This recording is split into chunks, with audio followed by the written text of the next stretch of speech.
কঠিন সংকট, কঠিন সময় পার করছে বাংলাদেশ এবং বাংলাদেশের মানুষ। এই সংকট থেকে উত্তরণের জন্য দেশের প্রধান উপদেষ্টা ডক্টর মোহাম্মদ ইউনূস জাতির উদ্দেশ্যে ভাষণে তিনি আজ সবার সহযোগিতা চেয়েছেন। তিনি বেশ কয়েকটি পরামর্শ দিয়েছেন যা মানুষের মেনে চলা উচিত। এর বাইরেও আমরা দেখেছি যে ঢাকার রাজপথে আজ আনসাররা তাদের দাবি দাওয়া নিয়ে সড়ক অবরোধ করেছে, সচিবালয় ঘেরাও করেছে এবং বিভিন্ন জায়গায় বিভিন্ন ব্যক্তির বিরুদ্ধে হত্যা মামলা দেয়া হচ্ছে এবং সবকিছু মিলিয়ে সবখানে যেন একটা বিশৃঙ্খলা বিরাজ করছে। যদিও এই সরকার দায়িত্ব গ্রহণ করেছে মাত্র 2 সপ্তাহ হয়েছে, তাদের জন্য এখনো যথেষ্ট সময় তারা পাননি সব পরিস্থিতি নিয়ন্ত্রণে আনার জন্য। তার উপরে রয়েছে বন্যা। সবকিছু মিলিয়ে দেশ আসলে কোন দিকে যাচ্ছে, কতটুকু নিয়ন্ত্রণ করা সম্ভব হবে এবং শেষ পর্যন্ত দেশের এবং রাজনীতির ভবিষ্যৎ কি, এই প্রশ্নগুলোকে সামনে রেখে সবাইকে স্বাগত জানাচ্ছি। আমি সুলতানা রহমান। দেখছেন কোন পথে বাংলাদেশ, আমরা নিউ ইয়র্ক বাংলা এই আয়োজনটি করছি এবং আমার সঙ্গে আজকে অতিথি হিসেবে রয়েছেন ABM জিল্লুর রহমান, তিনি ভারপ্রাপ্ত সম্পাদক ডেইলি আওয়ার টাইম, এবং আমার সঙ্গে রয়েছেন নাজিম উদ্দিন, তিনি current affairs editor Jamuna television. আপনাদের দুজনকেই স্বাগত জানাচ্ছি। প্রথমে যেতে চাই ABM জিল্লুর রহমান আপনার কাছে। আজকে জাতির উদ্দেশ্যে হঠাৎ করেই প্রধান উপদেষ্টা ভাষণ দিলেন, তার প্রেক্ষাপটটা কি এবং এই ভাষণে তিনি আসলে কি বলতে চাইলেন? ধন্যবাদ নিউ ইয়র্ক বাংলা লাইভ, আপনাকেও ধন্যবাদ জানাচ্ছি আজকের এই অনুষ্ঠানে আমন্ত্রণ জানানোর জন্য। আসলে তিনি হঠাৎ করে ভাষণ দিলেও এটি আসলে প্রত্যাশিত ছিল, কারণ দেশে কিছু অঞ্চলে বন্যা পরিস্থিতি এবং আমাদের দাবি দাওয়া নিয়ে অনেক সংগঠন সংস্থা বিভিন্নভাবে রাস্তা অবরোধ করে তারা দাবিগুলি জানাচ্ছিল এবং একটি রাজনৈতিক দলের পক্ষ থেকে ওনাকে প্রশ্ন ছুড়ে দেওয়া হয়েছিল যে আপনি কি করতে চান সেটা আমাদেরকে বলেন। তো সব মিলিয়ে উনি আসলে সবগুলোর উত্তরই তিনি খুব সুন্দরভাবে দিয়েছেন। সময়ে মানে যারা এগুলি বলছেন রাজনৈতিক দলগুলো, তাদের কাছ থেকেই তিনি উত্তরটা চেয়েছেন যে ওনারা কতদিন ওনাকে রাখতে চান, কতদিন উনি থাকবেন, এটা ওনাদের কাছ থেকে স্পষ্ট জানতে চেয়েছেন। অর্থাৎ তিনি বলটা এখন রাজনৈতিক দলগুলো কোর্টে ঠেলে দিয়েছেন। আর আজকের ভাষণটা আমি বলবো যেটা প্রত্যাশিত আমাদের জন্য, কারণ এটা প্রয়োজন ছিল। যদিও হঠাৎ করে উনি অনেকগুলি বিষয় তিনি অবতারণ করে ভাবে সমাধান দিয়েছেন, আর তারই পরিপ্রেক্ষিতে আমাদের ভবিষ্যৎ পরিকল্পনা কি হতে পারে, অর্থাৎ আমাদের রাজনৈতিক দলগুলোর এবং আমাদের দেশের সাধারণ মানুষের চাওয়া পাওয়া কি হতে পারে, তিনি সেটার দিকেও ইঙ্গিত দিয়েছেন। তো আমার মনে হয় তিনি বক্তব্যগুলি ক্লিয়ার করেছেন। এটা আমার কাছে মনে হয়েছে উনি কোনো রাগঢাক রাখেননি, এই জন্য উনি সাধুবাদ প্রাপ্য। একটু মানে হঠাৎ করে হলেও তিনি সঠিক বক্তব্য রেখেছেন বলে আমি মনে করি। জি জি, নাজিম উদ্দিন আপনাকে আরেকবার স্বাগত জানাচ্ছি। আমরা বলছিলাম যে আজকে প্রধান উপদেষ্টা হঠাৎ করে যে ভাষণটি দিলেন, এতে মানুষের প্রতিক্রিয়া কি, এটি একটি যেমন প্রশ্ন, সেই সঙ্গে তিনি আমাদেরকে ABM জিল্লুর রহমান বলছিলেন যে প্রধান উপদেষ্টা এখন বলটি রাজনৈতিক দলগুলোর উপর ছেড়ে দিয়েছেন, যে তারা রাজনৈতিক দলগুলো কতদিন তাকে রাখতে চান। এই ব্যাপারে কি আমাদেরকে একটু স্পষ্ট ধারণা দিতে পারেন? আমরা দেখেছিলাম গতকাল বিএনপি মহাসচিব মির্জা ফখরুল ইসলাম আলমগীর তিনি খুব জোরালো ভাবেই বলেছেন যে সরকারের উচিত খুব দ্রুত একটা রোড ম্যাপ দেয়া, তারা কবে কি করতে চান। এটিকে আজকে স্পষ্ট করতে পেরেছেন ডক্টর মোহাম্মদ ইউনূস? দেখুন, ধন্যবাদ আপনাকে। এই কয়েকদিন শপথ গ্রহণের পর দীর্ঘ একটা সময় গেল, দীর্ঘ সময় না, খুব বেশ একটা সময় গেল। সচরাচর আমরা যেটা দেখতে পাই আর কি, এবং দায়িত্ব গ্রহণের পর খুব ত্বরিত একটা সিদ্ধান্ত আসে কিংবা ত্বরিত একটা ঘোষণা আসে। তো এটা আসতে একটু সময় লেগেছে। জনমনে এক ধরনের অস্বস্তি কিংবা চাওয়া আকাঙ্ক্ষা যাই বলুন না কেন, পুরো জিনিসটা সবার কাছে একটা প্রশ্নের জায়গা তৈরি হয়েছে। আজকে তিনি যে বক্তব্যটা রেখেছেন, এটা নিতে হয়তো সময় নিয়েছেন, তিনি পুরো বিষয়টাকে গুছিয়ে এসে আমরা যেভাবে গণমাধ্যম কর্মী হিসেবে আমরা যেভাবে দেখেছি, এই সময়টা নিয়ে কিন্তু উনি খুব সুন্দর করে, খুব সহজ সরল করে মানুষের কাছে উপস্থাপন করেছেন। কোন জায়গাগুলোকে অ্যাড্রেস করতে চান, কিভাবে কি করতে চান, এক ধরনের একটা মানুষের কাছে, মানুষের যে অস্বস্তির জায়গাগুলো একটা স্বস্তির একটা বার্তা উনি নিয়ে এসছেন। নিঃসন্দেহে এটা আমাদের জন্য একটা পজিটিভ জায়গা তৈরি হচ্ছে। আর রাজনৈতিক দলগুলোর কাছে যে বলটা দিয়েছে বললেন, সেটা আমার কাছে মনে হয় কি, যেহেতু দীর্ঘ একটা মানে এই যে 1 মাসের একটা মানে রক্তক্ষয়ী বলুন, সাংঘর্ষিক বলুন, আন্দোলন, ছাত্র জনতার যে গণ অভ্যুত্থানটা তৈরি হয়েছে, এখানে একটা মূল জায়গা ছিল সংস্কার, রাষ্ট্র সংস্কার। ওটা সংস্কার বলুন, বৈষম্য বিরোধী বলুন, এই যে বিশাল একটা এক ছোট্ট শব্দ কিন্তু বিশাল মিনিং রাখে। এই সংস্কারের জায়গাটা যখন বলবে, দলগুলোর প্রতি যখন বল ছুড়বেন, নিঃসন্দেহে দলগুলোর প্রতি আহ্বান থাকবে আপনারা নিজেদেরকে নিজেরা গুছিয়ে একটা পরিপূর্ণভাবে আসুন, এই ধরনের আমার ব্যক্তিগত অভিমত আর কি। এবং আমরা শুরুতে প্রথম 5 তারিখের পর প্রথম 3 দিন এক ধরনের অরাজকতার মতো, একদম দখলবাজির মতো বেশ কিছু বিষয় লক্ষ্য করেছিলাম। পরবর্তীতে এগুলো কমে এসছে এবং আমরা যদি বলুন বিএনপি থেকে বলুন, বিএনপি বেশ কিছু ইনিশিয়েটিভ নিয়েছিল। রুহুল কবির তালুকদার দুলুর যে তার চেয়ারপারসনের উপদেষ্টা থেকে তাকে মানে ডিমোশন করে দিয়েছে তার ছোট্ট একটা মানে কথা বলার জন্য, মানে অ্যাগ্রেসিভ কথা বলার জন্য। এই ধরনের তারা দলীয়ভাবে অনেকগুলো সিদ্ধান্ত নিয়েছে, এগুলো একটা পজিটিভ সাইন। এবং এই পজিটিভ সাইনটা দিয়ে উনি খুব সুচিন্তিতভাবে তার প্রজ্ঞা দিয়ে, তার মানে জ্ঞান দিয়ে তিনি কিন্তু একটা পজিটিভ ভাইবে যদি বলি, একটা পজিটিভলি দিয়ে দিয়েছেন যে হ্যাঁ, পরিবেশটা তৈরি হোক, আপনারাই আপনাদের জায়গা আপনারা নিয়ে যান, একটা পরিবেশ সবাই মিলে তৈরি করি। পলিটিক্যাল পার্টিগুলো, রাষ্ট্রের জনগণ, ছাত্র, শিক্ষক সবাই মিলে একটা পরিবেশ তৈরি করে আমরা দেন ওখানে ওই জায়গাটায় পৌঁছে যাই। আরেকটা বিষয় যেটা হচ্ছে, উনি যে বিষয়গুলো ক্লিয়ার করেছেন, এখানে একটা উল্লেখযোগ্য অংশ আমি একটু অ্যাড্রেস করতে চাই, যে প্রত্যাশা পূরণের জন্য ধৈর্য ধরুন। এটা খুব সিগনিফিকেন্ট একটা কথা, যে প্রথমে যেটা অ্যাড্রেস করেছেন যে তার অনেকগুলো বিষয়ের মধ্যে সবচেয়ে উল্লেখযোগ্য যেটা হচ্ছে আন্দোলন। এই ধরনের যখন একটা রাষ্ট্রের একটা ক্ষমতা নিয়ে, দায়িত্ব নিয়ে তিনি যখন আসলেন, এখন আমরা ছোট্টখাট্ট বিষয়ে সবাই কিন্তু এক ধরনের দাবি দেওয়ার একটা বিষয় নিয়ে উপস্থাপন হয়ে যাচ্ছে। এই মুহূর্তে একটা ঘটনা সচিবালয়ে চলছে, যেটা হচ্ছে আনসারদের দাবি দেওয়ার একটা বিষয়। এই বিষয়গুলো তো তাৎক্ষণিকভাবে এগুলো সমাধান দেওয়া সম্ভব নয়, এইগুলোর জন্য দীর্ঘ একটা সময় লাগে, প্রক্রিয়া লাগে। এই বিষয়গুলো আসলে আমাদের প্রত্যেকের জায়গা থেকে বুঝতে হচ্ছে। আমরা প্রত্যেকটা ছোটখাটো বিভিন্ন ধরনের সংগঠনের তথ্যের, তারপর আপনার আনসারদের ইস্যুসটা ধরেন, তারপর শিক্ষা প্রতিষ্ঠানের ইস্যুস ধরেন, সবাই কেমন যে একটা দাবি দেওয়া মানুষের মধ্যে গত 16 বছরের একটা ক্ষোভ রয়েছে। ঠিক উনি ওটা ডক্টর মোহাম্মদ ইউনূস আমাদের মাননীয় প্রধান উপদেষ্টা অ্যাড্রেসও করেছেন। দীর্ঘ 16 বছরে যখন আমরা ধৈর্য ধরে ছিলাম, আর একটু সময় নিয়ে আমরা এগুলো আসলে ধীরে ধীরে একটা প্রক্রিয়ার মাধ্যমে আগাতে থাকি। এবং আমার মনে হয়, আমার দিক থেকে যেটা মনে হয়েছিল আর কি, এই সময়টুকু দেওয়া প্রয়োজন, এবং এই সময়টুকু হলে আমরা হয়তো ধীরে ধীরে প্রত্যেকের জায়গা থেকে বিষয়গুলোকে আসলে গুছিয়ে আনতে সবাই পারবো। বলছিলেন যে আসলে সর্বাঙ্গে ব্যথা ওষুধ দেব কোথা। প্রত্যেকটা সেক্টরেই এত নাজুক অবস্থা এবং প্রত্যেকের এত দাবি দেওয়া, এবং সেই সঙ্গে পুরো প্রশাসনিক কাঠামোটি তো আসলে ভেঙে পড়েছে। তো সেইখানে যখন অনেক রদ বদল করা হচ্ছে, অনেককে অব্যাহতি দেওয়া হচ্ছে, অনেকে পালিয়ে আছেন, সবকিছু মিলিয়ে এই পরিস্থিতি সৃষ্টি হয়েছে, সেটা আমরা অনুমান করতে পারছি। কিন্তু হঠাৎ করে আনসাররা আজকে রাস্তায় নামলেন, তাদের দাবি দেওয়াটাই বা কি? বিষয়টা হচ্ছে, তাদের দাবি দেওয়ার যে জায়গাটা হচ্ছে তাদের চাকরি স্থায়ীকরণ। প্রায় 70,000 আনসার কাজ করে, তাদের মধ্যে হচ্ছেন 15,000 1 থেকে 6 মাস আপনার একটা ছুটির মধ্যে থাকতে হয়। এই বিষয়টা নিয়ে তাদের এখানেও একটা প্রশ্নের অবতারণা হয়, এত দীর্ঘ সময় এই সময়টুকু না থেকেও হঠাৎ করে এখন এসে কেন? এখানে একটা প্রশ্নের জায়গা থেকেই যায়। আমার মনে হয় এই প্রশ্নগুলো আমাদের প্রশাসনকে কিংবা যারা এখন দায়িত্বে আছেন তাদেরকে এই প্রশ্নের জায়গাগুলো খুঁজে দেখা উচিত। কারণ প্রত্যেকটা মুহূর্তে দেখা যান, দেখুন আপনারা প্রতিষ্ঠানগুলো তো কোনো না কোনো ভাবে দুর্নীতিগ্রস্ত হয়েছেই, প্রতিষ্ঠানগুলোতে বিভিন্ন রকমের সুবিধাভোগী লোকজন রয়েছেই, তাদের দ্বারা ইন্ধনকৃত হচ্ছে কিনা এটাও একটা জায়গা থেকে যায়, চিন্তার অবকাশ থেকেই যায়, এবং একটা নিঃসন্দেহে এগুলো আসলে বিবেচনা করার জায়গা রাখে।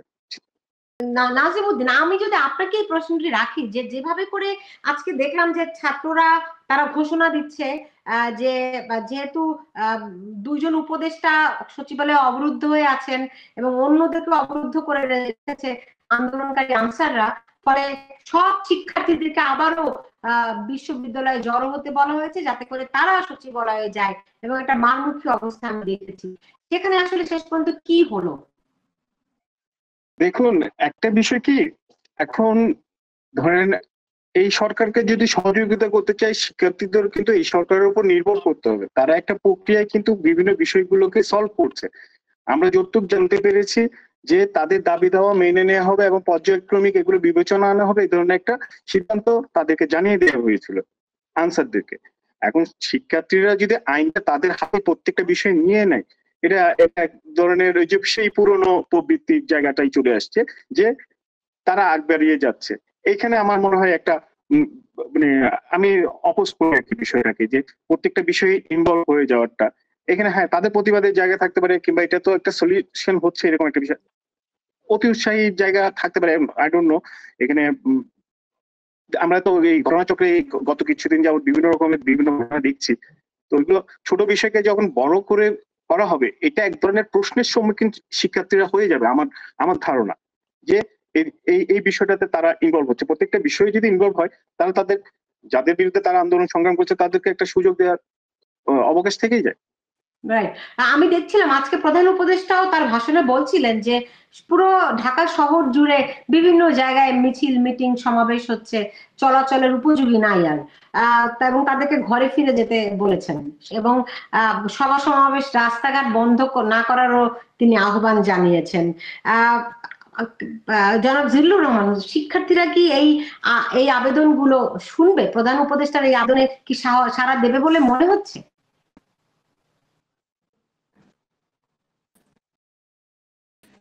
প্রধান উপদেষ্টা যে কথাটি বলেছেন তাহলে আমাদের সকলেরই সাড়া দেওয়া উচিত।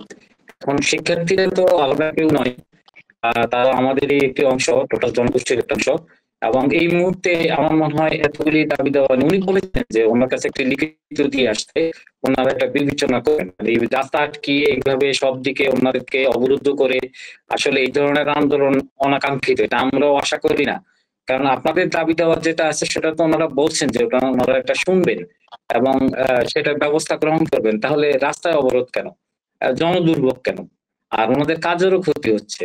এই বিষয়টা আসলে ছাত্র সমাজ বলেন, যারা দাবি দেওয়া নিয়ে আসছেন, বিভিন্ন সংগঠন বা বিভিন্ন সরকারি সংস্থার লোকেরা, এরা আসলে মানে দাবি দেওয়াটা এই মুহূর্তে কেন করছেন সেটা আমার কাছে খুবই আশ্চর্য মনে হয়। জনাব নাজিমউদ্দিন, দেখেন আমরা এখন ঠিক আছে যে ছাত্ররা খুব ক্ষুব্ধ হয়েছে, এটা স্তিমিত হতেও একটু সময় লাগবে। কদিন ধরে যাদেরকে আটক করা হয়েছে, আমরা দেখলাম যে সাবেক বিচারপতি শামসুদ্দিন আহমেদ চৌধুরী মানিক, তাকে সীমান্ত থেকে উদ্ধার করা হয়েছে, এবং পরে যখন তাকে কোর্টে নেওয়া হয়েছে সেখানে তার উপর হামলা হয়েছে, রাইট? যখন পুলিশি হেফাজতে থাকা অবস্থায় মানুষ তার উপর হামলা করে, এই ঘটনাটিকে বাংলাদেশের মানুষ কিভাবে করে চোখে মানে কোন চোখে দেখছে? শুধুমাত্র এক বিচারপতি শামসুদ্দিন আহমেদ মানিক না, এর আগে আমরা দীপুমনির ক্ষেত্রে দেখেছি, এর আগে আমরা সাবেক আইনমন্ত্রী আনিসুল হক এবং সাবেক প্রধানমন্ত্রীর উপদেষ্টা সালমান এফ রহমানের ক্ষেত্রেও দেখেছি, যখন এমনকি সাংবাদিক শাকিল রূপার ক্ষেত্রেও দেখেছি, যখনই কোনো আসামিকে নেওয়া হচ্ছে মানুষ এসে তাদের উপর, মানুষ বলছি আমি কোট আনকোট শব্দটি, কারণ সবার পরিচয় তার আমরা জানি না, কিন্তু যেভাবে করে হামলা করা হচ্ছে, আক্রমণ করা হচ্ছে, আমরা জানি যে সাবেক বিচারপতির অবস্থা খুবই আশঙ্কাজনক। এই ঘটনাগুলো কেন ঘটছে এবং কেন কোনো প্রতিকার করা হচ্ছে না? দেখুন, আমাদের দেশে একটা কমন একটা মানুষের সাইকোলজি আছে, মানসিকতা আছে, সেটা হচ্ছে তার ক্ষোভটা সে একদিনেই প্রশমিত করে ফেলতে চায় এবং খুব অল্পতে সে তুষ্ট থাকতে চায়। এটা আমাদের একটা কমন প্যাটার্ন হয়ে দাঁড়িয়েছে আর কি। সে ধরুন তাকে একজন নো ডাউট ওনাকে ওনার কাপড় চোপড় গেট আপ চেঞ্জ করা ইত্যাদি ইত্যাদি, এগুলো এক ধরনের খুশি হয়ে তার মধ্যে তার আসলে ক্ষোভটা সে তাৎক্ষণিকভাবে প্রশমিত করে ফেলে। এইগুলোতে না মানে মানুষের এক ধরনের কি বলবো শর্ট টার্ম ভালো মানে সে আনন্দিত হওয়ার একটা প্রবণতা, ক্ষোভটা প্রকাশ করার প্রবণতা। কিন্তু যে তাকে কোন মামলায় ধরছে, কি মামলাটা প্রপার হচ্ছে কিনা, মামলাটা যথাযোগ্য কজ ধরে তাকে মামলা কি হচ্ছে সেইটাতে আমি পরে আসতেছি, কিন্তু ধরেন আপনি যখন রাষ্ট্রের হেফাজতে থাকবেন, পুলিশি হেফাজতে থাকবেন, তখন একটা ঘটনা বিচ্ছিন্ন ভাবে হতে পারে, কিন্তু প্রতিটি ঘটনার ক্ষেত্রে, প্রতিটি আটকের ক্ষেত্রে তাদেরকে যখন কোর্টে হাজির করা হবে, তখন এসে কথিত কিছু জনতা এসে তাদেরকে মারবে, এটা কিন্তু প্রশ্নবিদ্ধ করে। তার মানে আপনি রাষ্ট্রের এই আসামেরই নিরাপত্তা দিতে পারছেন না, এত কোটি বা 18 কোটি মানুষের নিরাপত্তা কোথা থেকে আসবে? আমাদের দেশে আসলে এটা দীর্ঘদিনের চর্চা হয়ে এসছে। আমরা যদি সাংবাদিক মাহমুদুর রহমানের সময়কার বিষয়টা দেখি, তখনও তার উপর হামলা হয়েছিল। ওই সে হামলা হওয়ার সময় কিন্তু একই ভিডিও ফুটেজ ছিল, কারা আক্রমণ করেছে সেটা দেখেছে। ওই লোকগুলোকে চিহ্নিত করে ওই লোকগুলোকে যথাযোগ্য শাস্তি বলুন, নোটিশ বলুন, সতর্ক করা বলুন, এই ধরনের এই কালচারটা আমাদের এখানে তৈরি হয়নি। পূর্ববর্তীতে আপনি খেয়াল করে দেখুন, পূর্ববর্তী আমরা এরকম অনেকগুলো ঘটনা বিচ্ছিন্ন বেশ কিছু ঘটনা দেখেছিলাম। ওই কালচারটা আসলে কন্টিনিউশনে চলে এসছে এবং নিঃসন্দেহে এটা নিন্দাজনক। একজন তুমি যেই হোক, যা মানে ধরুন যে আমরা বলছি সাবেক মন্ত্রী, সাবেক উপদেষ্টা, ওই জায়গায় যদি অন্য একজন হয়, হ্যাঁ, তাকেও কিন্তু এই সম্মানটুকু করতে যাওয়া উচিত না। আমি এই ক্ষেত্রে ছোট্ট একটা এক্সাম্পল দিই। আমাদের ক্রাইম রিপোর্টার একদিন শেয়ার করছিলেন আর কি, সে নতুন সাংবাদিকতা করতে গিয়েছে। তো দেখবেন আপনি তাকে পাশ থেকে অন্যান্যরা টিজ করছে। তো সে নতুন সাংবাদিকতায় গিয়েছে দেখে তার মধ্যে তো একটা প্রশ্ন রয়ে গেছিল। সে করেছে কি তাকে যে আসলে কি হয়েছিল, একটু আড়ালে গিয়ে কি হয়েছিল বলতো, ইত্যাদি ইত্যাদি ইত্যাদি। হ্যাঁ, বলার পর লোকটা তার কাছ থেকে তার নাম্বারটা চেয়ে নিয়েছে এবং সে পরবর্তীতে সামহাউ রিলিজ হওয়ার পরে, ভাই সবাই মনে করে কি আমরা যখন, সে তো ছোট্টখাটো মানে অপরাধী, সবাই মনে করে কি আমরা যখন এই হাত করাটা পড়ি, আমরা হচ্ছে সমাজের অচ্ছুত লোক, আমাদেরকে গালিগালাজ করা, এটা করা ওটা করা, এটা এক ধরনের তার একটা অধিকার হিসেবে পরিণত হয়। আপনাকে আমার খুব ভালো লেগেছে যে আপনি আমাকে অ্যাটলিস্ট মানুষ হিসেবে ট্রিট করেছেন। আপনি আরেকটা জিনিস, আপনাকে আমার আরেকটা এক্সাম্পল হিসেবে দিই। প্রিজন ভ্যান গুলো জানেন শহরে মাঝখান দিয়ে কোর্ট থেকে জেলখানায় যাচ্ছে, কিংবা থানা থেকে জেলখানায় যাচ্ছে, কিংবা জেলখানায় ব্যাক করছে, তখন দেখবেন আশেপাশের লোকজন তাদেরকে টিজ করে। এটা এক ধরনের অদ্ভুত একটা জিনিস। মানুষ যখন অসহায় হয়ে যায় তখন তাকে এই ধরনের, তাদের সাথে এই ধরনের আচরণগুলো করার প্রবণতা আমাদের মধ্যে আছে। এই প্রবণতাটুকুর এইগুলোর একটা টোটাল যদি আপনি হিসাব করেন, মানসিক ট্রিটমেন্টের জায়গা আছে এবং নাজিমুদ্দিন, কোর্ট একটা প্রাঙ্গণে হচ্ছে যে ঠিক আছে, ঘটনাগুলো আমরা ঘটেছে। একটা হতে পারে এরকম যে আমরা সবসময় এত বেশি অবদমিত থাকি যে যখন সুযোগ পাই ওগুলো হয়তো বের হয়ে আসে। এটি একটা একটা একটা হিউম্যান সাইকোলজির ব্যাপারও আছে। কিন্তু এটা যদি পলিটিক্যাল আসপেক্ট দেখেন, সেটি কিন্তু খুবই খুবই সন্দেহজনক, আমি বলবো না, খুবই শঙ্কা জাগানিয়া। এই কারণে যে আমি টার্গেট করছি তাদেরকে মিডিয়া ট্রায়াল করার। আপনি যেমনটি বলছিলেন যে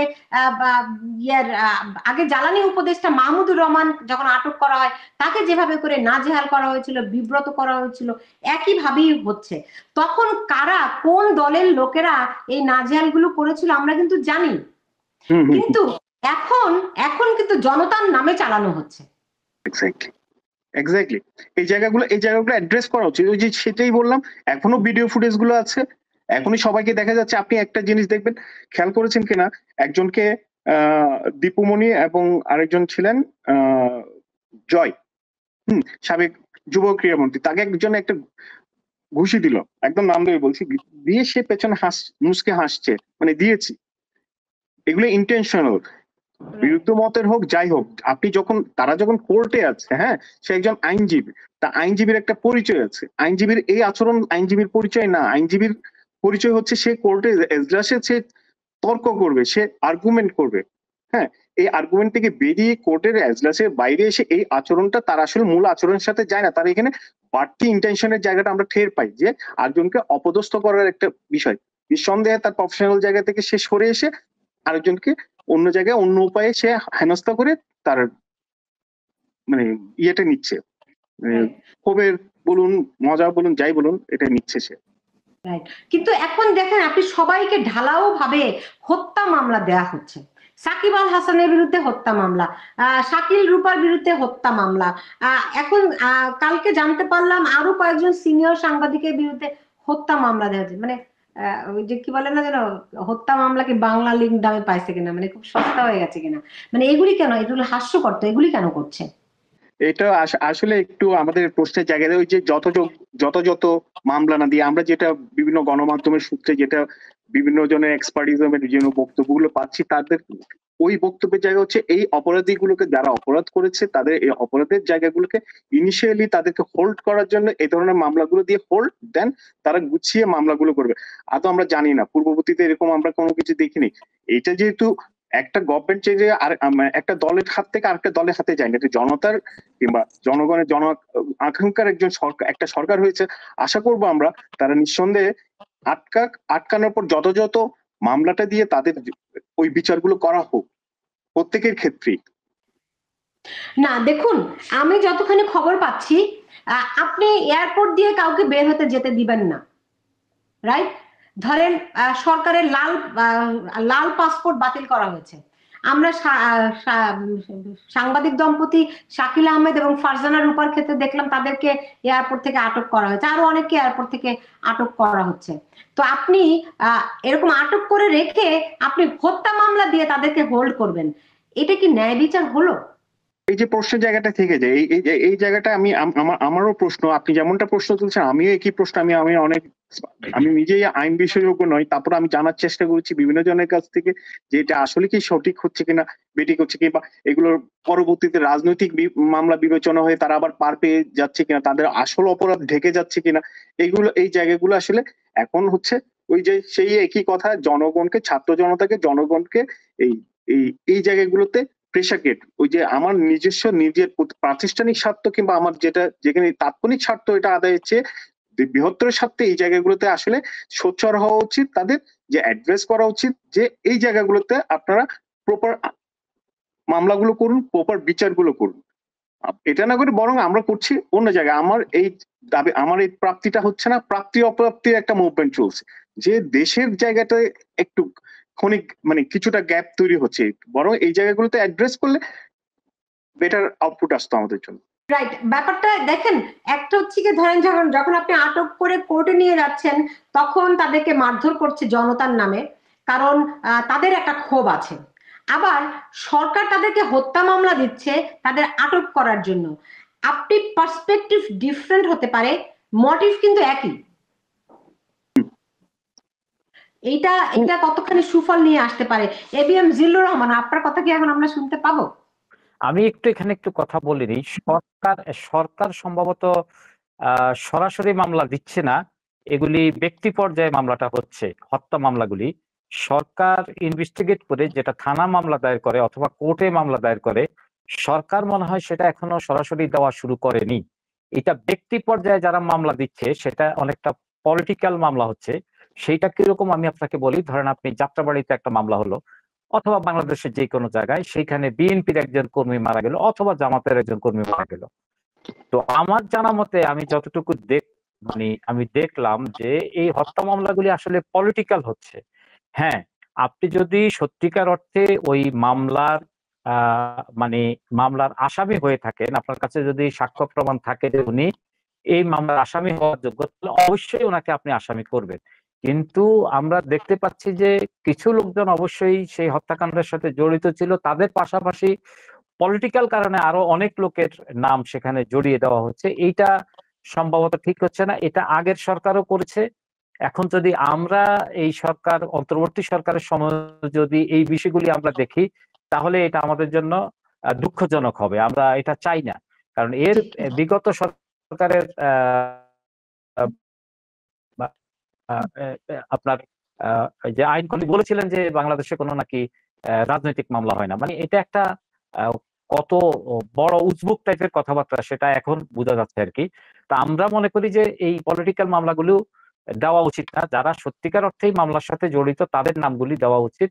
আপনি সম্ভবত সাকিব আল হাসানের কথা বলেছেন, উনি বিদেশে অবস্থান করতেছেন, ওনার আরো অনেক মামলা থাকতে পারে, ওনার অনেক সেটা খোঁজ করে দেওয়া যেতে পারে, কিন্তু উনি তো আসলে হত্যা মামলার সাথে জড়িত হওয়ার কথা নয়, আমি যতটুকু মনে করি আর কি। তো এই ধরনের মামলাগুলির ক্ষেত্রে একটু সাবধান হওয়া উচিত এবং প্রয়োজনে সরকারের এখানে নজরদারি রাখা উচিত। আবার আমার কাছে যতটুকু ইনফরমেশন আসে, সব মামলার মাধ্যমে বাণিজ্য করা হচ্ছে এক ধরনের, যে আপনাকে মামলায় দেব, দিলে এত টাকা, না দিলে এত টাকা, এগুলি দেন, এগুলিও হচ্ছে। এই অভিযোগ তো আমিও শুনেছি, সব জায়গায় ওই যে রিপ্লেসমেন্ট হচ্ছে আর কি। তো হ্যাঁ, সব জায়গায় রিপ্লেসমেন্ট হচ্ছে। আগে ধরেন আওয়ামী লীগের লোকজন ছিল, এখন বিএনপির জামাত, তারা ভাগাভাগি করে নিচ্ছে। তাহলে এই বিপ্লব বলি, স্বাধীনতা বলি, এত রক্তপাত বলি, গণ অভ্যুত্থান বলি, লাভটা কি হলো? নাজিম উদ্দিন, দেখুন, আমাদের এখানে একটা ওই যে কমন প্র্যাকটিস, পুরোনো প্র্যাকটিসের জায়গা তৈরি হয়েছে, যে প্রথম 3 দিন যে অবস্থাটা তৈরি হয়েছিল, মনে হলো যে বিএনপি ক্ষমতায় চলে এসছে। আমরা যতটুকু খবর পেলাম, বিভিন্ন বাজার, বিভিন্ন বাস স্ট্যান্ড, টেম্পো মন্ত্রণালয় স্ট্যান্ড, বন্টন হয়ে গেছিল। সব জায়গাগুলোতে এক ধরনের দখলদারিত্বের প্র্যাকটিস তৈরি হয়েছে। হ্যাঁ, তো এরপরে এসে না পুরো বিষয়গুলো হচ্ছে কি, মানে একই জিনিস রিপিটেশনের একটা প্রবণতা তৈরি হয়েছে। হ্যাঁ, এই প্রবণতার জায়গাগুলো দীর্ঘ সময় তারা কথা বলতে পারেনি, মামলা, গুম, হত্যা এগুলোর মধ্যে ছিলেন, কিন্তু তাদের মধ্যে যে বেসিক যে চেঞ্জেসটা আসার দরকার ছিল, কিংবা তারা তাদের ওই যে একটা কথা এসছে না, যে এই জেনজিকে রিড করতে পারেনি এই বিগত সরকার। এবং একই জিনিসটা আমার কেন জানি মনে হচ্ছে তারা রিড করতে পারছে না, কিংবা করতে সময় নিচ্ছে। একটু চেঞ্জেস কিংবা এদেরকে রিড করতে না পারলে না, মানে আমার মনে হয় আবার এক ধরনের মানে আবার একটা বিশৃঙ্খলার জায়গা তৈরি হবে। বাট রিড করে আমাদের যেটা হচ্ছে মডারেট চিন্তা করতে হবে, আমরা মডারেট হতে পারছি না। সোসাইটিকে, রাজনৈতিক দলগুলোকে, ব্যক্তিকে, প্রত্যেকে একটু মডারেট জায়গায় নিজেকে আধুনিকায়ন করে নিজেকে সময় উপযোগী জায়গায় এনে চিন্তা করতে হবে। পুরনো ধ্যান ধারণার পুরনো জায়গায় প্রত্যেকটা বিষয়ে দেখুন, আপনি মামলা করার ইস্যুটি দেখুন, সেটা হচ্ছে পুরনো প্রচলিত যে পুরনো কৌশলগুলো ছিল, একই কৌশলে সামনে এসেছে। আপনি এই যে বাজারঘাট দখল করার কথা বলুন, পরিবহন সেক্টর দখল করার কথা, সবগুলো সেক্টরে পুরোনো জিনিসটা আবার রিপিটেশন আসছে। মানে এটার আবার আরেক ধরনের মানে মানে আরেকটা বুমেরাং হয় কিনা, রিপিটেশন আসে কিনা, যে থামো বাবা, অনেক হয়েছে, তোমরাও একই জিনিস করো না। অলরেডি তারা বিভিন্ন সামাজিক যোগাযোগ মাধ্যমে তারা এইগুলো অ্যাড্রেস করেছে। এই জায়গাগুলোতে এই প্রজন্মকে যদি আমরা প্রপারলি রিড করতে না পারি, জিনিসগুলো আসলে ঝামেলাই তৈরি, মানে আরো সংকটের দিকে আমরা যাব। এই সংকট থেকে উত্তরণের জন্য নতুনদের ভাবনা, পুরনোদের অভিজ্ঞতা, দুটার ম্যাচ যদি না করাতে পারি, তাহলে আমরা এই সংকটের পর সংকটের মধ্যেই থাকবো, আমরা সংকট থেকে বেরিয়ে আসতে পারবো না। সো দ্যাট আমাদের প্রত্যেক জায়গা থেকে এই জায়গাটা আনা উচিত। আমি ব্যক্তিগতভাবে যেটা ছিল, আমার নতুন একজন কলিগ এসছে, আমি কিন্তু তার সাথে শেয়ার করে কিন্তু চলার চেষ্টা করি, বলবো না যে আমি তাকে চাপিয়ে দিচ্ছি, চেষ্টা করে তার সাথে মিলিয়ে আমি কিন্তু তার ল্যাঙ্গুয়েজে তার সাথে আমাকে আগাতে হচ্ছে, আমার কাজটাকে এগিয়ে নিয়ে আসতে। আমি এইভাবে করলে হয়তো আজকে ধরেন আমি আমি আমি আমি আই ফিল গুড দ্যাট যে আমি এই জিনিসটা মেনটেন করার চেষ্টা করি, তারাও আমার সাথে কমফোর্ট ফিল করে। তাদেরকে শুনতে হবে, নতুনদেরকে শুনে তারপর আমার অভিজ্ঞতা দিয়ে দুইটাকে মার্জ করে আমি বেটার কিছু আউটপুট দিতে পারি। সো এই জায়গাগুলোতে আসলে মানে সময় এসছে আমাদেরকে আধুনিক চিন্তা ভাবনার সাথে নিজেদের অভিজ্ঞতাকে, নিজেদের পুরনো মানে ভিত্তিটাকে জোর লাগিয়ে স্ট্রংলি সামনে এগিয়ে যাওয়া। কিন্তু আমরা যদি দেখি, কালকে মির্জা ফখরুল ইসলাম যেভাবে করে কথা বলেছেন যে রোড ম্যাপ দিতে হবে খুব দ্রুত, কবে নির্বাচন হবে স্পষ্ট করে বলতে হবে, বিএনপি কি তাহলে একটু অসহিষ্ণু হয়ে উঠছে নাকি? জিল্লুর রহমান। আচ্ছা, এর আগে আপনি আমার কথার সূত্র ধরে আপনি বলেছিলেন যে সমস্ত জায়গায় আওয়ামী লীগের পরিবর্তে বিএনপি জামাত দখল করে নিচ্ছে। আমি আসলে এভাবে রাজনৈতিক দলগুলোর নাম বলতে চাই না, যে যেখানে দখল করছে ওখানকার লোকজনই সাক্ষী আছে কোন দল দখল করে। তো আমি এখানে স্পেসিফিক্যালি বিএনপি এবং জামাতের নাম বলতে চাচ্ছি না, এটা বললে আবার নতুন একটা বিতর্ক তৈরি হবে। স্থানীয় লোকজনই জানে কারা দখল করছে কারা দখল করছে না। যাই হোক, আপনার প্রশ্নের উত্তরে আসি। বিষয়টা হচ্ছে, বিএনপির অসহিষ্ণুতা প্রকাশ পেয়েছে আন্দোলন সাকসেস হওয়ার, মানে যখন শেখ হাসিনা চলে গেলেন তার ২-৩ দিন পরে সম্ভবত বিএনপি একটা সমাবেশ করেছে। এই সমাবেশের মাধ্যমে বিএনপি প্রথম তার অসহিষ্ণুতা প্রকাশ করেছে। এখন আপনি প্রশ্ন রাখতে পারেন যে তারা কি সমাবেশ করার অধিকার নেই? অবশ্যই বিএনপির সমাবেশ করার অধিকার আছে, কিন্তু যেই পরিস্থিতিতে ওনারা সমাবেশ করলেন এইটা আসলে মানে যুক্তিযুক্ত সময়ও না, এটা পরিবেশন না। এই মহাসমাবেশটা ওনারা এখনো করতে পারতেন বা আরো ১০ দিন পরে করতে পারতেন। এই হলো এক। এর পরবর্তীতে ওনারা বিভিন্ন রাষ্ট্রদূতদের সাথে, ইউরোপীয় ইউনিয়ন সম্ভবত, এরপর আরো কোনো একটা রাষ্ট্রের সাথে ওনারা বৈঠকে বলেছেন যে এই সরকারকে ওনারা সময় দিতে চান। এটা তারা সিদ্ধান্ত দিয়েছেন এবং ওনাদের স্থায়ী কমিটির বৈঠকও সম্ভবত এই ধরনের একটা সিদ্ধান্ত হয়েছে। কিন্তু কালকে যে বক্তব্যটা দিলেন মির্জা ফখরুল সাহেব এবং সম্ভবত মেজর হাফিজ সাহেব, এই বক্তব্যের মধ্য দিয়ে ওনারা কিন্তু, এবং মাহমুদুর রহমান মান্না সাহেব, ওনারা যে বক্তব্যটা দিলেন সেটা হলো ওনারা আসলে এই সরকারকে খুব বেশি সময় দিতে চান না। ওনারা ওনাদের রোড ম্যাপটা ক্লিয়ার করতে বলছেন, কিন্তু বিষয়টা কি এমন, আমরা বলতে পারি, আমরা মাঠ পর্যায়ে অনেকের সাথে যোগাযোগ করি, অনেক কিছু শুনি, আমরা যতটুকু বুঝি বর্তমান পরিস্থিতিতে যদি নির্বাচন হয় সেটা 6 মাস পরে হোক কিংবা 1 বছরের মধ্যে হোক, তারপরও আপনার এই আগের যে রেজিম ছিল সেটাই থেকে যাবে এবং যারা ক্ষমতায় আসবে তাদের জন্য এটা ভয়াবহ আতঙ্ক হিসাবে কাজ করবে। এই যেই রেজিম গত 15 বছরে প্রতিষ্ঠা হয়েছে, এই রেজিম দূর করতে অনেক সময় লাগবে। সেই সময়টা 2 বছর হতে পারে, 3 বছর হতে পারে, এমনকি 4-5 বছর। তাই আমাদেরকে তো ধৈর্য ধারণ করতে হবে, যেটা প্রধান উপদেষ্টা বলেছেন। আমরা অধৈর্য হওয়ার কি আছে? বাংলাদেশে বর্তমান সময়ে বিএনপি একটি জনপ্রিয় দল নিঃসন্দেহে। তো তারা তাদের জনপ্রিয়তার উপর আস্থা রেখে একটু চুপচাপ থাকুক। আপনার এত বড় একটা রেজিম চলে গেছে, এই রেজিমের অনেক জিনিস এখনো রয়ে গেছে, একবারে তৃণমূল, একবারে মূল পর্যায়ে, এগুলা উৎখাত করতে হবে। সংবিধানের এমন অনেক বিষয় আছে, আমার একটা কথা জনাব ফরহাদ মাদার সাহেব বলেছিলেন যে সংবিধানের কিছু বিষয় উৎখাত করতে হবে। আগের সংবিধান রেখে যদি এখন নির্বাচন প্রক্রিয়ায় অংশগ্রহণ করতে হয় তাহলে তো কোনো লাভ নেই, সে আগের আগের সবকিছুই চলে আসবে। তাহলে দরকার কি ছিল এত রক্তর, এতগুলি শহীদ ছেলে পেলে, এরা তাদের জীবন দিল। এদের এদের পিছনে তো আমাদের বড় রাজনৈতিক দলগুলির ভূমিকা কি? আমরা যে এখন বড় বড় কথা বলছি যে আমরা, আপনারা কয়দিন সময় দেবো আপনাদেরকে, আপনারা কি, কিন্তু আপনারা এত কথা বলছেন কেন? এই আপনারা সরকারের কি তো আন্দোলনে, এই সরকারের তো সংবিধান পরিবর্তন করার এখতিয়ার নাই। না এখন এখতিয়ার নাই, আইনের ভিতরে কিছু বিষয় আছে, আমি যতটুকু জানি সেটা মাননীয় মহামান্য প্রেসিডেন্ট উনি সেটা করতে পারেন। এটা ভিতরে কিছু বিষয় আছে, যাক আমি যেহেতু আইনজ্ঞ না সেই বিষয়ে আমি কথা বলবো না, তবে আমি যতটুকু শুনেছি সেটুকুই আপনাকে বললাম। মহামান্য রাষ্ট্রপতি চাইলে কিছু বিষয় সংশোধন করতে পারেন। পয়েন্ট এক। আমার কথা যেটা ছিল সেটা হলো, আমরা যারা এখন কথা বলছি নির্বাচন নিয়ে, আমরা 15 বৎসর, বিএনপি 15 বৎসর আওয়ামী লীগের অত্যাচারে অতিষ্ঠ ছিল, 1.5 লক্ষের মতো তারা রাজনৈতিক মামলা খেয়েছে, তারা ঘরে থাকতে পারেনি, তারা নিজেদের বউয়ের স্বর্ণ বিক্রি করে, গাছ বিক্রি করে তারা ঢাকায় এসে রিক্সা চালিয়েছে, হকারি করেছে, সবই ঠিক আছে, তারা অনেক নির্যাতিত বিএনপি, কিন্তু তারা তো সরকার পতন করতে পারেনি। সরকার পতন করেছে যারা, তাদেরও একটা চাওয়া পাওয়া আছে। বর্তমান যে ছাত্র সমাজ আছে তাদের চাওয়া পাওয়াটা তো অন্যায্য না বা অনৈতিক না, তারা তো রাষ্ট্র সংস্কার করতে চাচ্ছে, তাদেরকে আমাদের মূল্যায়ন করতে হবে। এক, হ্যাঁ বিএনপি একটি বড় দল, তাকেও মূল্যায়ন করতে হবে, কিন্তু আপনারা এত তাড়াহুড়া করছেন কেন? আপনারা একটু সময় নেন, একটু ধৈর্য ধরেন, সবকিছু দেখেন। এখনই সবকিছু করতে হবে জি, এমন হলে বুঝতে তো পেরেছি। তাহলে দরকার কি ছিল আওয়ামী লীগ চলে যাওয়ার? আপনারা তো তাদেরকে আবার ডাইকে আনেন। জি, নাজিমউদ্দিন, আমি যদি হ্যালো। বলি যে বিএনপি আসলে নির্বাচনের চেয়েও একটু অসহিষ্ণু হচ্ছে অন্য দুই একটি কারণে। ধরেন এত এত জনের বিরুদ্ধে মামলা প্রত্যাহার হলো, কিন্তু তারেক রহমানের বিরুদ্ধে মামলা তো প্রত্যাহার হলো না, কিংবা খালেদা জিয়াকে তো এখনো বিদেশে চিকিৎসার জন্য পাঠালো না। এই সব বিষয়গুলো কি যুক্ত আছে কিনা, নাজিমউদ্দিন?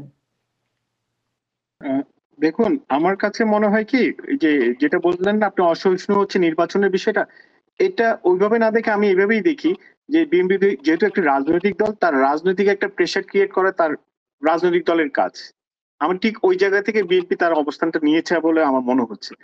আর এই বেগম খালেদা জিয়ার যে ট্রিটমেন্টের কথা বললেন, তারেক জিয়ার, এইসব বিষয়গুলো ধাপে ধাপে আসবে আমার আমার আমার আমার আমার ধারণা। এবং বিএনপি এটা স্টেপ বাই স্টেপ আগাবে। এখনই ওটার জন্য অধৈর্য হয়ে গেছে কিংবা বিএনপি এই ধরনের প্রেশার ক্রিয়েট করছে বলে দৃশ্যমান বলে মনে হচ্ছে না। আমার কাছে যেটা মনে হচ্ছে, BNP as a political party তাদের রাজনৈতিক যে চাপটা রাখা দরকার, বিএনপি ওই জায়গাটাই মেনটেন করছে। আমার আমার ধারণা, আমি খুব পজিটিভলি দেখছি বিএনপির অবস্থান, কিছু কিছু অবস্থানকে। হ্যাঁ, যেসব বিচ্ছিন্ন ঘটনা ঘটছে এগুলো বিএনপি কিন্তু, যেটা শুরুতেই বলছিলাম যে বিএনপি কিন্তু মানে বড় আঙ্গিকে বেশ কিছু সিগনিফিকেন্ট অ্যাকশন নিয়েছে। নিচে যেগুলো হচ্ছে ওই জায়গায়, নেতৃত্বের ওই জায়গাগুলোতে এখনো তাদের কন্ট্রোল, দীর্ঘ সময় তো তারা মানে মানে বিচ্ছিন্ন ভাবে ছিল, এক জায়গায় সংগঠিত ছিল না। তাদের এখন যে জায়গাটা ফোকাস করার দরকার, কিংবা তারা নিজেরাও করছে করছে আমার, আমি যেটুকু জানি, যেটুকু খবর পেয়েছি, নেতা বিভিন্ন জায়গায় এলাকায় এলাকায় গিয়েছে, সংগঠিত করছে, তাদেরকে কুল ডাউন করা, তাদেরকে এক জায়গায় আনা। বিএনপি ওই জায়গাটায় ফোকাস করছে বলে আমার আমার এই মুহূর্তে ধারণা। নির্বাচনটা নিয়ে আমি যে এই পর্যন্ত প্রথম দিকে যে কথা বলেছে, পরবর্তীতে এসে তাদের যে বক্তব্যগুলো শুনছি, ওই বক্তব্যগুলো শুনে তারা একদম মরিয়া হয়ে ওঠেনি যে খুব শিগগির দিতে হবে, বাট যেটা বলছে সেটা মনে হচ্ছে পলিটিক্যালি তাদের চাপ রাখার বিষয়টা। জি, জিল্লুর রহমান, আপনি বলছিলেন যে মানে আমার মানে ইয়েটা হচ্ছে যে ধরেন বিএনপি প্রথমে এসে বলছিল যে তা 3 মাসের মধ্যে নির্বাচন দিতে হবে, রাইট? যখন এই সরকার দায়িত্ব নিল তখন বিএনপি থেকে খুব স্পষ্ট করে বলা হলো 3 মাসের মধ্যে নির্বাচন দিতে হবে। তারপরে তারা প্রধান উপদেষ্টার সঙ্গে বৈঠক করে একটা সম্ভবত 1 বছরের একটা এরকম মানে মোরাললেস এরকম একটা টাইম হয়তো তারা এগ্রি করেছিল। কিন্তু এর মাঝখানে একটা বিরতি দিয়ে কালকে আবার বললো যে রোড রোড ম্যাপ দেন, তাই না?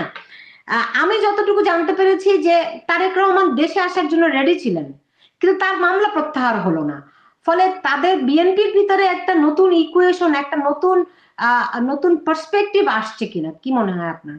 হ্যাঁ, এই কথাটার সাথে আমি মোটামুটি আপনার সাথে একমত। এই ধরনের কোন একটা বিষয় ওনাদের মধ্যে মনে হয় কাজ করছে। কিন্তু একটা বিষয় আমি আপনাকে বলি, এই যে বিএনপি যে দাবিটা বারবার করছে এই সরকারের সাথে, বাংলাদেশে কিন্তু আরো অনেক বিরোধী দল রয়েছে। জামাত ইসলামী রয়েছে, বড় একটি বিরোধী দল। কই তারা তো এই ধরনের কোন দাবি নিয়ে এখন আসছে না। তারা তো বন্যার যেখানে আমি যতটুকু তো দেখলাম তারা তারা ত্রাণ নিয়ে বা লোকে তো এগুলি নিয়ে তারা লোকে তো খুবই ব্যস্ত। বলছে জামাতে ইসলামী সরকার। না, জামাত ইসলামী সরকার কিনা সেটা আমাদের কাছে স্পষ্ট না, যেটা আমরা অনুমান করতে পারি। এখন জামাতের আপনার মানে জামাতের যে ভিউ সেটার সাথে যদি বর্তমান সরকারের বিষয়গুলি মিলে যায় সেটা হলো ভিন্ন কথা, কিন্তু আমরা এটা স্পষ্ট করে বলতে পারি না যে জামাত নিয়ন্ত্রিত সরকার। এটা একটা অনুমানের কথা, কিন্তু আমরা জামাতকে দেখছি যে তারা খুবই সহিষ্ণুভাবে আগাচ্ছে এবং তারা বলছে এই সরকারকে সহযোগিতা করবে। এখন ক্ষমতার লোভ তো সবারই থাকে, এখন জামাত ইসলামও তো আহ, আহ, ক্ষমতায় না যাক, কিন্তু তাদের তো এবং তারা ক্ষমতার অংশীদার হতে পারে, কিন্তু তারা তো তাড়াহুড়া করছে না। এখন আপনি না, যে কথাটা তাড়াহুড়ো শুরুতে না বললেন করলেও জনাব তারেক রহমান, জামাত কিন্তু একটি একটু সব মিটিং তারা করেছে তাদের অফিসে ইসলামিক দলগুলো নিয়ে। তারা ইসলামিক রাষ্ট্র গঠন করার জন্য অন্যান্য ইসলামিক দলগুলো তাদেরকে সহযোগিতা করবে, এরকম একটু খবর কিন্তু দেখেছি। না, ইসলামিক রাষ্ট্র গঠনের প্রক্রিয়াটা বাংলাদেশে যদি গণতান্ত্রিক প্রক্রিয়া থাকে সেই গণতান্ত্রিক প্রক্রিয়া সম্পন্ন করেই ওনারা ইসলামিক রাষ্ট্র গঠন করতে পারেন। এটাও একটা আপনি গণতন্ত্রের একটা অংশ। আমি গণতন্ত্র ইসলামে জায়েজ কি না জায়েজ সেই বিষয়ে আমি যাব না, কিন্তু ওনারা যদি মনে করে নির্বাচিত হয়ে আসে দেশে ইসলাম কায়েম করবে, এটাও তো তাদের একটা গণতান্ত্রিক অংশ। তো সেইটা তারা করতেই পারেন, সেইটা তাদের দোষণীয় বিষয় না। তারা অফিসে মিটিং করতে পারেন, ইসলামী দলগুলির সাথে ঐক্য করতে পারেন, সেটা তারা করতে পারেন। কিন্তু তারা যেটা কাজ করছে সেটা আমার মনে হচ্ছে এই সরকারকে তারা সময় দিচ্ছে বিভিন্ন সংস্কারের জন্য, এবং এটা তারা চাচ্ছে।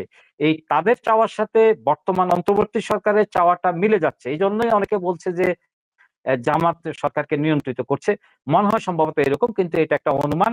বাস্তবতা কিন্তু আসলে অন্য জায়গায়। কে সরকারকে নিয়ন্ত্রিত করছে, কে করছেন, এটা বের করা খুবই মুশকিল। কারণ আমরা মাঝে মধ্যে দেখি জনাব ফরহাদ মাজার, আমাদের অন্যতম একজন বুদ্ধিজীবী, তিনি বলছেন যে এই সরকার প্রধানকে প্রেসিডেন্ট হতে হবে।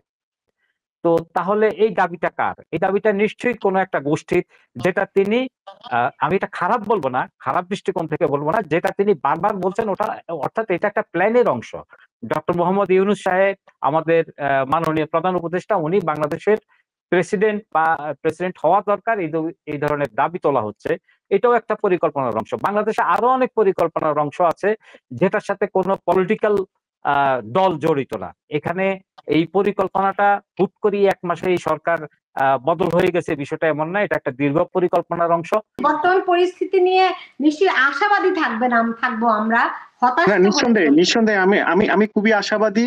এবং আমি এই জায়গাটুকু আমার কাছে মনে হচ্ছে কি প্রত্যেকের জায়গা থেকে সংস্কারের যে বিষয়টা, ব্যক্তি থেকে শুরু করে প্রতিষ্ঠান, প্রত্যেকটা পেশাজীবী জায়গা থেকে প্রত্যেকে ভয়েস রাইজ করা, তার সাদাকে সাদা বলা, কালোকে কালো বলা, সৎকে সৎ বলা, অসৎকে অসৎ বলা, এই প্র্যাকটিসটা তৈরি করতে পারলে অন্যায় যেখানে সেখানে সেই প্রতিবাদ করতে বলা, তার নিজের অবস্থানটাকে জানান দেয়া, এই করতে পারলে আমরা আসলে প্রত্যেকটা সেক্টরে, আমার কাছে আমার কাছে এটা আমি সবার সাথে একই বিষয় একইভাবেই বলি যে আমরা আসলে যে পেশায় আছি, যে জায়গায় আছি, প্রত্যেক জায়গায় নিজেদেরকে সুন্দর সুষ্ঠু চিন্তা করে, রাষ্ট্র নিয়ে দেশ নিয়ে যারা চিন্তা করে, সুন্দর চিন্তা করে, তাদের একীভূত হওয়া এবং সামনে এগিয়ে যাওয়ার সহযোগিতা করা, এটা আমার প্রত্যাশা বরাবরই থাকবে এবং আমার আশাবাদী বিষয়।